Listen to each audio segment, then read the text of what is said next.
The mechanics of a breakup. Why does she leave? Is it fair to blame your girlfriend? Our desires largely define the situations we face.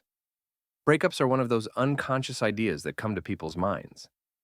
There are hundreds of psychologists and experts who encourage blame and resentment toward the ex. They genuinely believe in the idea that the person themselves is at fault for their girlfriend leaving. These experts don't understand the impact they have on the situation and instead teach people to shift responsibility onto the other person and then fight the fallout and to keep fighting constantly. Leaving is actually something that happens unconsciously because of aspects in the psychological field, the set of situations and characteristics in which we participate. The field itself shapes desire. When desire forms, a person in a default configuration becomes a slave or vessel for these desires. The default human makeup is like the default setup of a car. When pain attacks a person, they run from it.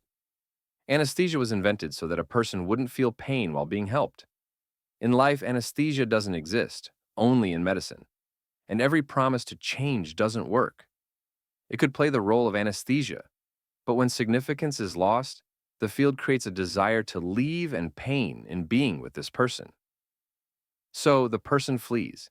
If you are made to feel discomfort and you say you need anesthesia, but you're told, just endure, we'll finish and give it to you. Naturally, you'll find some place where anesthesia is given right away. How the desire to leave forms. The psychological field is a combination of processes, and one reason you can define is loss of significance. And how this significance falls is a set of processes in itself. I often get emails in which a situation is described in a single paragraph, followed by the question, can you help me figure this out? Maybe someone can understand and explain everything from just one sentence, but I don't work that way. I can comment only on complete situations. So when you write to me, please describe your situation as fully as possible. Suppose you want a new car. You work toward it, save up, watch reviews of the object of your desire. This process, if the car did not age over time, could never really end as long as it remains your goal. After purchasing the car and realizing it's fully under your control, at first you feel euphoria and pride. What happens next? Then everything depends individually on your field. If the circumstances that have influenced you taught you to stop, appreciate what you have, you will be happy with this car.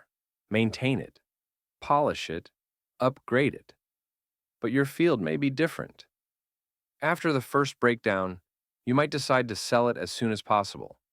Or you might have unrealistic expectations from the car. Or in time, you may get bored with it. All this is formed when the object is already in your possession. In this situation, you are in a strong position regarding the car. So, when the car doesn't fully belong to you yet, it is your goal. The goal is to dominate it, unconsciously. When you achieve this, you check the box, and what happens next depends on your field. Why it's important to know the history of the person you want to be with? Here, you can get some insight into a person's field.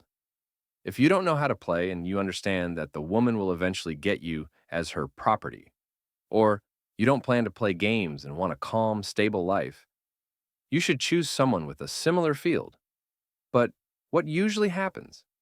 We choose an interesting and unusual person, someone well developed in different areas, maybe with rich relationship experience, and want to make them ours, to possess them. But our desire to have such a person comes from greed and pride. We think that if we start dating, nothing will ever change, and the person will always be ours. At first, it may seem that way. At the beginning of a relationship, there is the so-called love mode, when the girlfriend herself is moving toward being under your control, and you toward being under hers. The one who plays better achieves their goal first.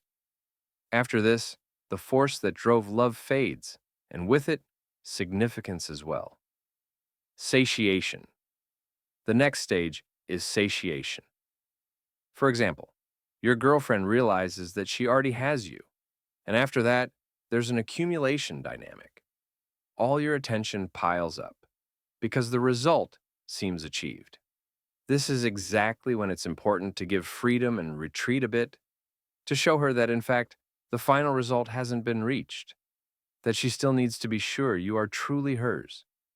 If we make mistakes, she accumulates your energy. When your energy overwhelms her, she doesn't want it anymore because she's had enough. Then other things, often the exact opposite of your energy, start to interest her. You may have noticed that over time, your girlfriend becomes distant and starts getting interested in completely different things and people she never cared about before. For example, while she's moving away and you're pouring effort into the relationship, she suddenly signs up for classes she never showed interest in. Or if you went to church every Sunday for 20 years, now she's interested in magic and fortune telling. Maybe you were financially well off. Now she's dating a waiter. This is the core of this mechanism. In order to understand how to get your girlfriend back, you first need to understand the mechanics of breakups. And that's what I talk about on this channel.